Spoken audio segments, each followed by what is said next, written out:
Langit Jakarta malam itu terasa gerah, seolah-olah awan menahan beban yang tak kunjung tumpah. Aris melonggarkan dasinya, melangkah masuk ke dalam rumah yang sudah gelap. Pernikahannya dengan Sinta sudah memasuki tahun ketiga, dan jujur saja, api yang dulu berkobar kini mulai meredup menjadi abu yang membosankan. Sinta adalah wanita baik, namun ia terlalu patuh pada rutinitas, termasuk di atas ranjang yang kini terasa seperti kewajiban belaka.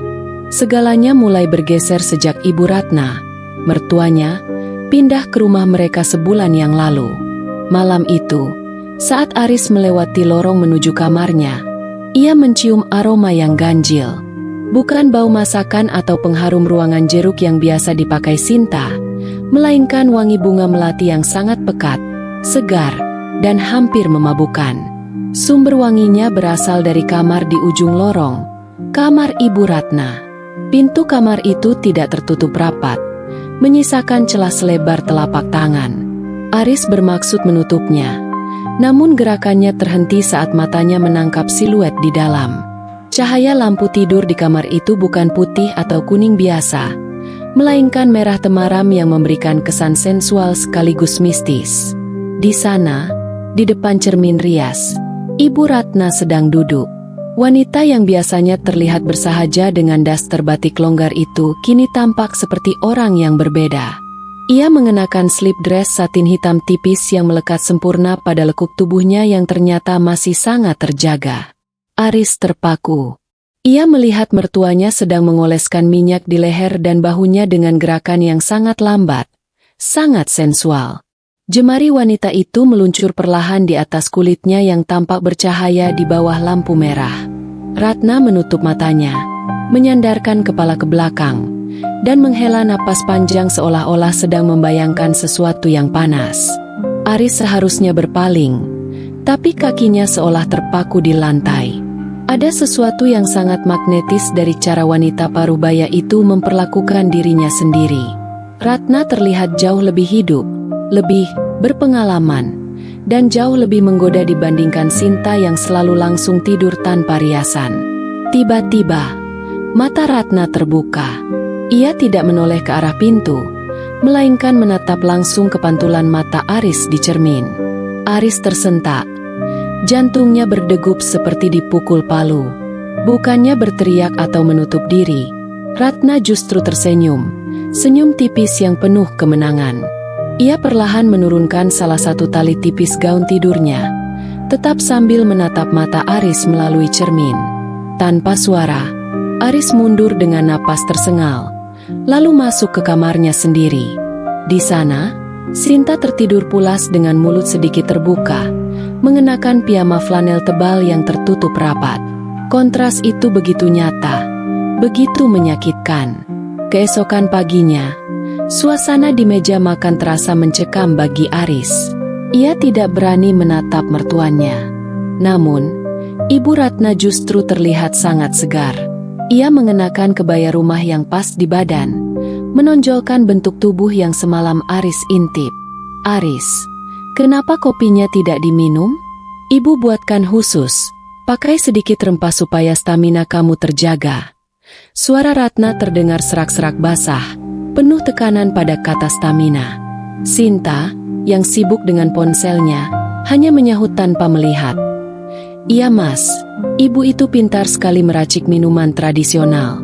Katanya itu rahasia supaya tetap hebat, meskipun sudah berumur." Ratna berdiri untuk mengambilkan nasi ke piring Aris. Saat membungkuk, aroma melati itu kembali menyerang indera penciuman Aris. Dengan gerakan yang sangat halus dan tersembunyi dari pandangan Sinta, jemari Ratna mengusap punggung tangan Aris di bawah meja, lalu menekannya pelan. Aris hampir menjatuhkan sendoknya. Ia menatap mertuanya, dan kali ini Ratna tidak lagi menyembunyikan maksudnya. Matanya yang tajam seolah menantang Aris untuk masuk ke dalam permainan yang jauh lebih berbahaya dari yang bisa ia bayangkan. "Ibu tahu apa yang kamu butuhkan, Aris, lebih dari yang istrimu tahu," bisik Ratna saat Sinta pergi ke dapur untuk mengambil air. Aris tahu, hidupnya tidak akan pernah sama lagi. Di bawah atap ini, Ada seorang wanita yang jauh lebih ahli, lebih berpengalaman, dan siap menunjukkan padanya apa arti kepuasan yang sesungguhnya. Ketegangan di rumah itu kini terasa seperti benang yang ditarik kencang, siap putus kapan saja. Bagi Aris, setiap sudut ruangan kini terasa seperti ranjau.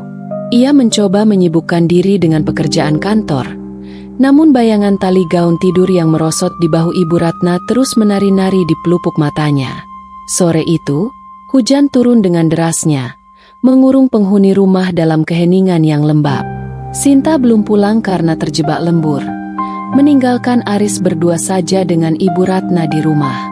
Aris mencoba bersikap normal dengan membaca koran di ruang tengah. Namun, konsentrasinya buyar saat ia mendengar suara gemericik air dari kamar mandi dekat dapur. Tak lama kemudian, Ibu Ratna keluar dengan rambut basah yang tergerai, hanya terbungkus handuk putih yang melilit tubuhnya hingga sebatas paha. Aduh, Aris, Ibu lupa bawa baju ganti ke dalam. Bisa tolong ambilkan daster Ibu di jemuran belakang? Tiba-tiba hujan, Ibu takut dasternya basah lagi, ucap Ratna dengan nada suara yang terdengar begitu polos, namun matanya menatap Aris dengan intensitas yang berbeda. Aris bangkit dengan kaku. Iya, Bu. Sebentar. Saat Aris kembali dari jemuran membawa sehelai kain, ia menemukan Ibu Ratna sedang berdiri di dekat jendela yang berembun. Handuk yang melilitnya tampak sedikit melonggar.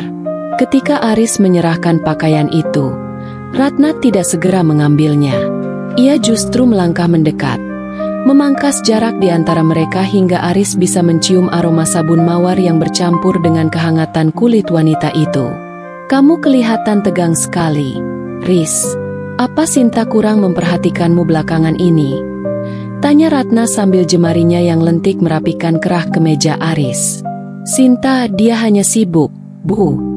Jawab Aris terbata. Tenggorokannya terasa kering. Sibuk itu pilihan, Riz. Tapi memanjakan suami adalah keahlian, bisik Ratna. Ia mengambil tangan Aris dan menempelkannya ke pipinya yang halus. Tanganmu dingin sekali. Mau Ibu buatkan teh jahe? Atau sesuatu yang lebih menghangatkan?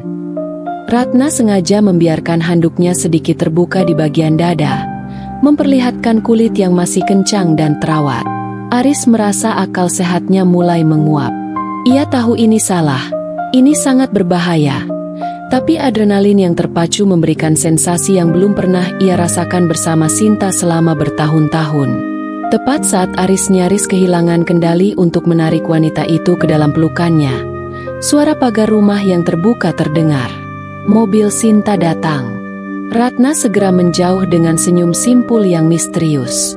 Ia mengambil dasternya dari tangan Aris yang gemetar. Simpan tenagamu untuk nanti, Riz. Pertunjukan sebenarnya belum dimulai. Malam itu, saat makan malam bersama Sinta, Aris hanya bisa menunduk. Di bawah meja, ia merasakan ujung kaki Ibu Ratna dengan berani mengelus betisnya, naik perlahan menuju pahanya. Sinta sibuk bercerita tentang pekerjaannya, sama sekali tidak menyadari bahwa di balik ketenangan meja makan itu, suaminya sedang dijinakan oleh ibunya sendiri dengan cara yang sangat provokatif. Aris menyadari bahwa Ibu Ratna adalah seorang predator yang sangat sabar. Ia tahu persis di mana titik lemah Aris, dan ia tidak akan berhenti sampai Aris menyerah sepenuhnya pada godaan yang tak terbendung itu. Rumah itu kini terasa seperti panggung sandiwara yang menyesakkan. Sinta tetap menjadi sosok istri yang naif, sementara di bawah hidungnya, sebuah pengkhianatan halus sedang ditenun dengan sangat rapi oleh ibunya sendiri. Aris berada di persimpangan jalan, antara rasa bersalah yang menghujam dan gairah terlarang yang mulai mengakar di kepalanya. Seminggu berlalu sejak kejadian di ruang tengah. Ibu Ratna semakin berani. Ia tidak lagi hanya memberikan kode-kode kecil. Ia mulai mengatur situasi agar Aris tidak punya pilihan selain menyerah. Malam itu, Sinta harus pergi keluar kota untuk urusan dinas selama 2 hari. Mas, titip ibu ya. Jangan lupa ajak makan di luar kalau bosan. Pesan Sinta sebelum mencium pipi Aris dan berangkat menuju bandara. Begitu suara mobil Sinta menjauh, suasana rumah berubah seketika. Hening, namun penuh dengan muatan listrik yang mencekam. Aris mencoba mengunci diri di kamar kerja, namun konsentrasinya hancur total saat pintu diketuk pelan. Ibu Ratna masuk membawa nampan berisi wedang jahe dan sepiring camilan. Ibu tahu kamu pasti kesepian ditinggal Sinta. Minum dulu ini, supaya pikiranmu tenang, ujar Ratna lembut. Malam ini, ia mengenakan kebaya tipis dari bahan brokat yang menerawang, memperlihatkan lekuk pakaian dalamnya yang berwarna merah menyala. Ia duduk di pinggir meja kerja Aris, membiarkan kain jariknya tersingkap hingga memperlihatkan paha yang mulus. "Riz, apakah kamu tahu kenapa ayah Sinta dulu sangat betah di rumah?" tanya Ratna sambil jemarinya mulai memijat bahu Aris. "Karena ibu selalu tahu cara melayani laki-laki agar mereka merasa seperti raja. Sesuatu yang Sinta sepertinya terlalu malu untuk melakukannya." Sentuhan tangan Ratna tidak lagi lembut. Tekanannya kuat dan menuntut. Ia berpindah dari bahu ke arah dada Aris, perlahan-lahan membuka satu persatu kancing kemeja menantunya. Aris mencoba memegang tangan itu untuk menghentikannya, namun Ratna justru menjalin jemarinya ke jari-jari Aris, menguncinya rapat. "Ibu jangan. Sinta bisa tahu," bisik Aris lemah, meskipun tubuhnya tidak menolak. Ratna tertawa kecil. Suara tawa yang terdengar sangat merdu namun berbahaya. "Sinta tidak akan tahu apa yang tidak diceritakan. Lagi pula, ini hanya rahasia antara kita berdua. Anggap saja ini pelajaran yang tidak bisa diberikan istrimu yang polos itu." Ratna kemudian membungkuk, membisikkan sesuatu di telinga Aris yang membuat bulu kuduknya berdiri. Kalimat-kalimat yang begitu vulgar namun menggoda, merinci apa saja yang bisa ia lakukan di atas ranjang yang jauh lebih hebat dari apapun yang pernah Aris bayangkan. Tangan Ratna terus turun, melewati batas yang seharusnya tidak boleh dilewati oleh seorang ibu mertua. Aris memejamkan mata, napasnya memburu. Logikanya berteriak untuk lari, namun insting purbanya menginginkan lebih. Di dalam kamar kerja yang remang itu, batas antara benar dan salah perlahan-lahan lenyap, digantikan oleh aroma melati yang kini terasa membakar seluruh isi ruangan. "Mari kita lihat, apakah kamu sekuat yang ibu pikirkan, Aris?" bisik Ratna lagi, kali ini sambil menatap tajam ke dalam mata Aris yang sudah kehilangan arah.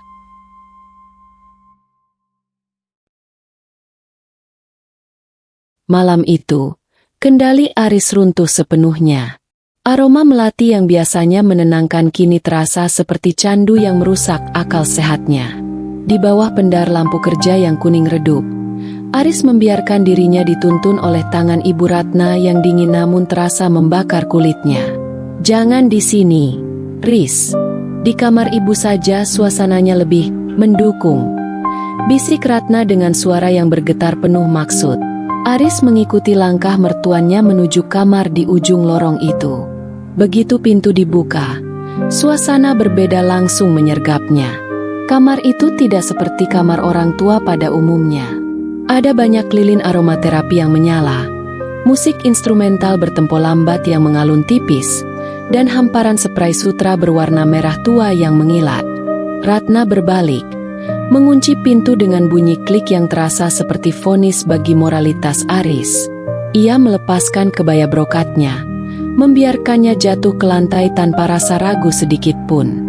Dulu, ibu belajar banyak hal yang tidak pernah diajarkan di buku manapun. Seni menyenangkan lelaki bukan hanya soal fisik, tapi soal bagaimana menguasai pikirannya, kata Ratna sambil berjalan mendekati Aris dengan gerakan yang sangat anggun, persis seperti predator yang mendekati mangsanya. Aris terduduk di tepi ranjang. Ia merasa seperti remaja yang baru mengenal dunia. Ratna mulai menunjukkan keahliannya. Ia tidak terburu-buru. Setiap gerakannya terukur, penuh teknik, dan penuh pengalaman yang tidak dimiliki oleh Sinta.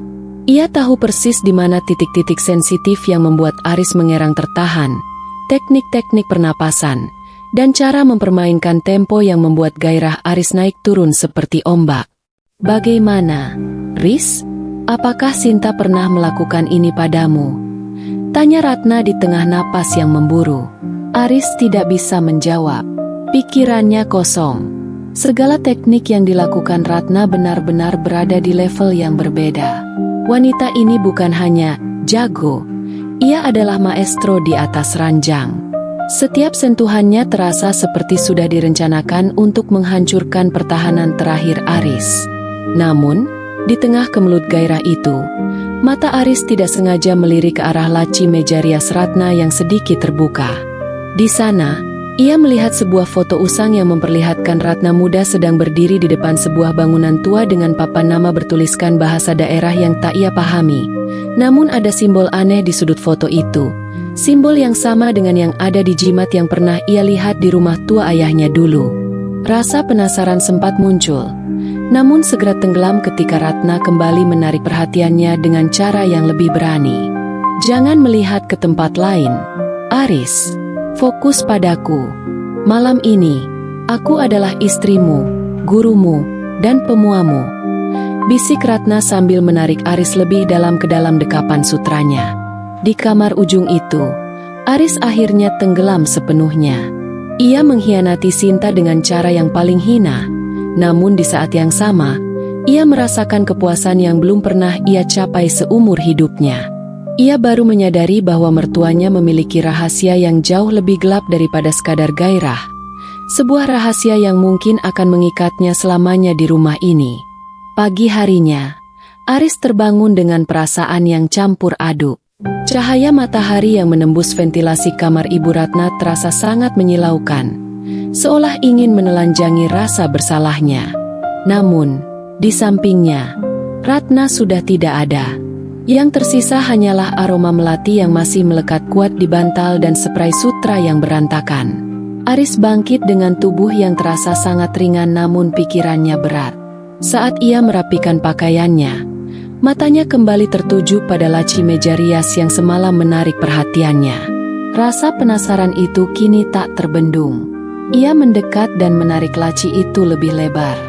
Di balik tumpukan kain sutra dan botol-botol minyak esensial, Aris menemukan sebuah buku kecil bersampul kulit hitam yang sudah mengelupas.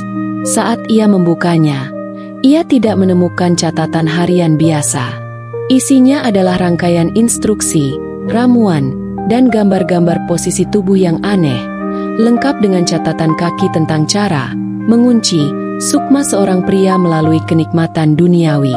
Itu bukan buku untuk dibaca sembarangan, Aris. Aris tersentak hingga hampir menjatuhkan buku itu.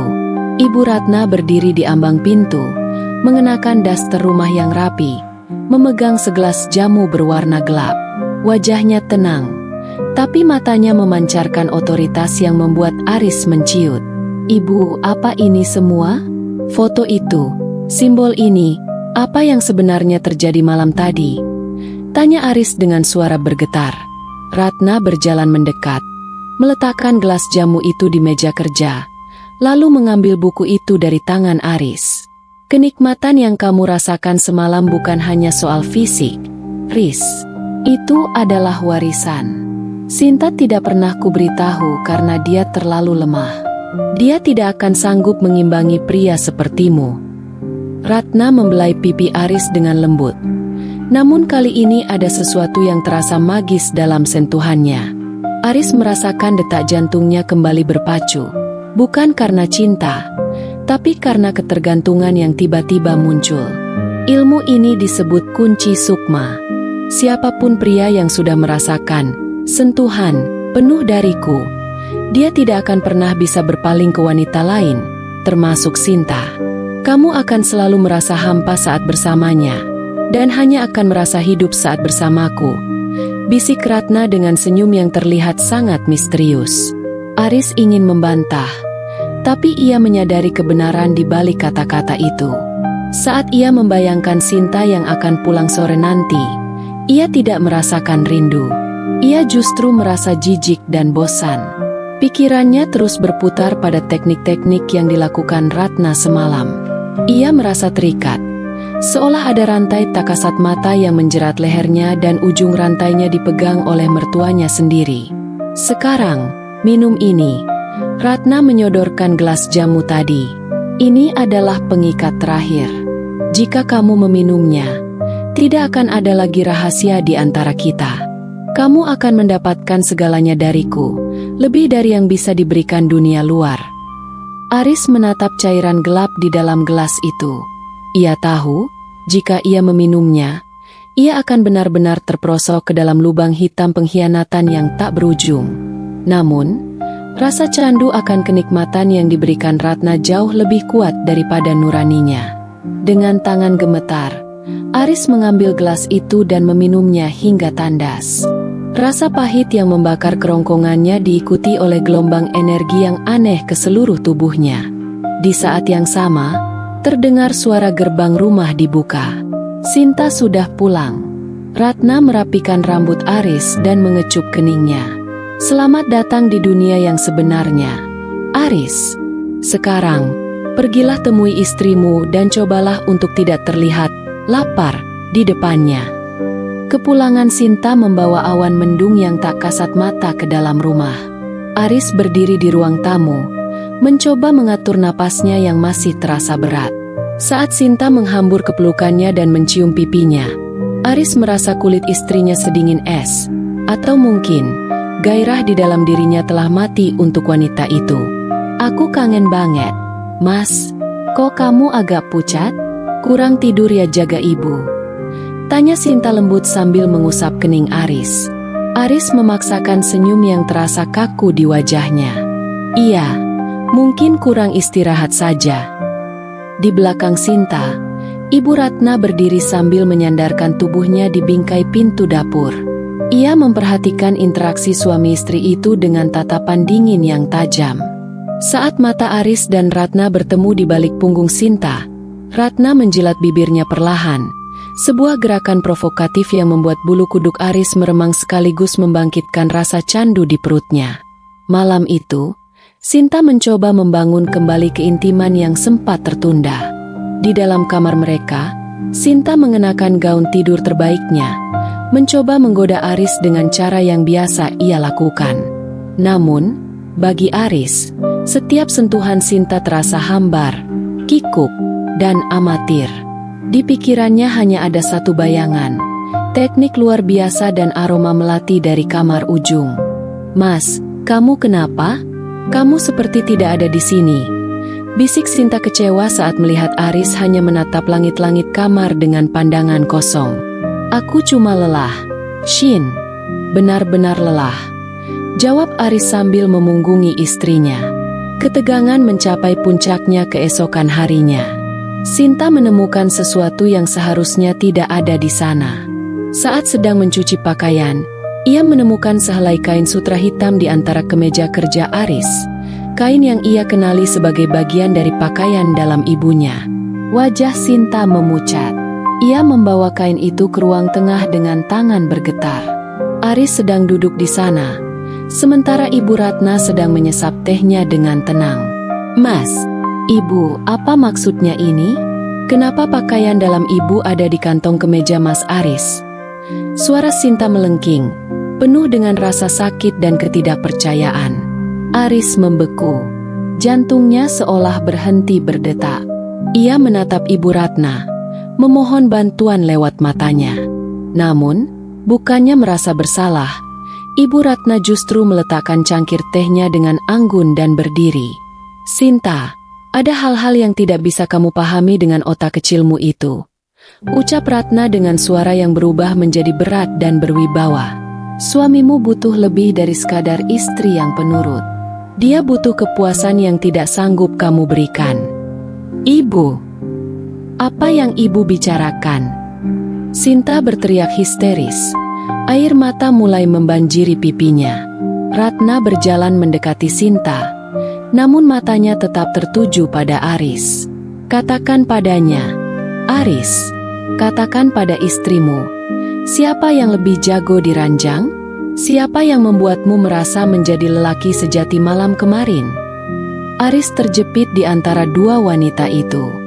Pengaruh jamu dan kunci sukma yang diberikan Ratna mulai bereaksi. Ia melihat Sinta dengan rasa muak yang tak beralasan. sementara ia melihat Ratna sebagai pusat dunianya. "Diam, Sinta!" bentak Aris tiba-tiba, membuat Sinta tersentak mundur seolah habis ditampar. "Ibu benar. Kamu tidak tahu apa-apa. Kamu membosankan." Dunia Sinta runtuh seketika. Ia menatap suami dan ibunya dengan tatapan ngeri. Di matanya, mereka berdua bukan lagi keluarga yang ia kenal, melainkan dua orang asing yang sedang dirasuki oleh sesuatu yang gelap. Sandiwara itu telah pecah, menyisakan puing-puing pengkhianatan yang tak mungkin diperbaiki lagi. Sinta tidak lagi menangis. Kesedihannya berubah menjadi kengerian yang murni saat melihat perubahan pada wajah suaminya. Mata Aris yang biasanya teduh kini tampak gelap, dengan selaput hitam yang seolah menelan bagian putih matanya.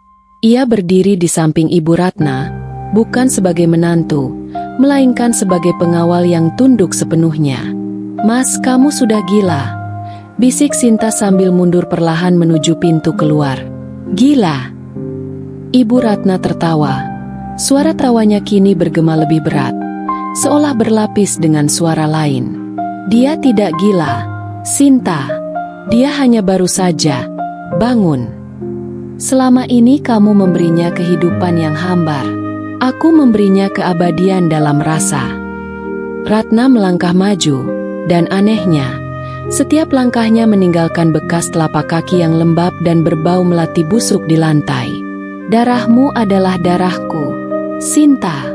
Harusnya kamu bangga bahwa suamimu terpilih untuk meneruskan silsilah kekuatan ini. Tapi karena kamu terlalu lemah, kamu hanya akan menjadi penghalang." Tiba-tiba, Aris bergerak dengan kecepatan yang tidak manusiawi. Ia mencengkeram lengan Sinta dengan kekuatan yang mampu meremukkan tulang. Sinta menjerit, namun Aris hanya menatapnya dengan pandangan kosong. "Mas, lepas. Ini aku, istrimu," jerit Sinta. "Istri?" Aris menggumam. Suaranya terdengar jauh.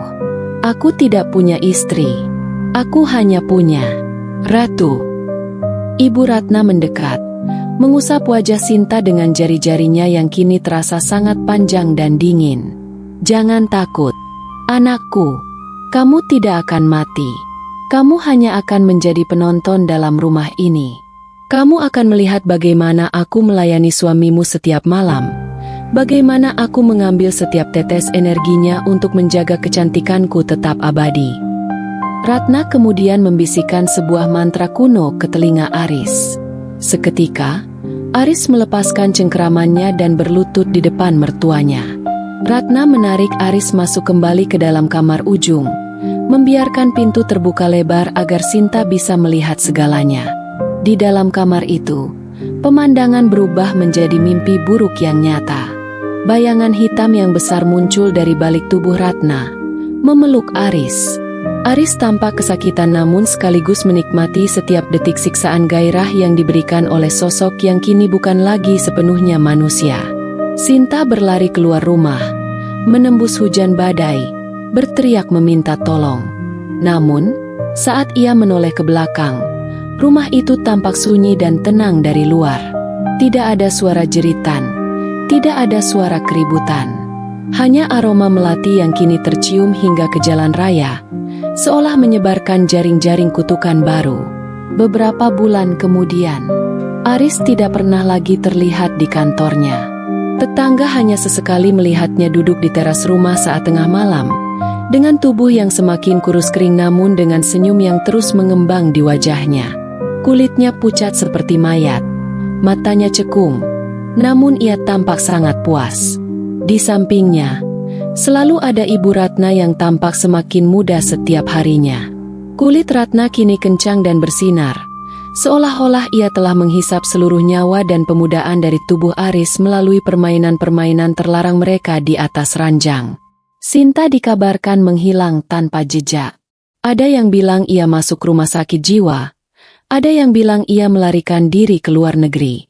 Namun, bagi mereka yang berani lewat di depan rumah itu saat malam Jumat, mereka bersumpah mendengar suara wanita menangis dari dalam tembok rumah, berpadu dengan suara desahan dan tawa pemenang dari kamar ujung. Aris telah menjadi persembahan hidup. Ia mendapatkan kepuasan yang ia inginkan. Namun harganya adalah jiwanya yang kini terjebak selamanya dalam pelukan sang mertua yang lebih dari sekadar jago di ranjang. Ia adalah pemilik sukmanya. Tamat.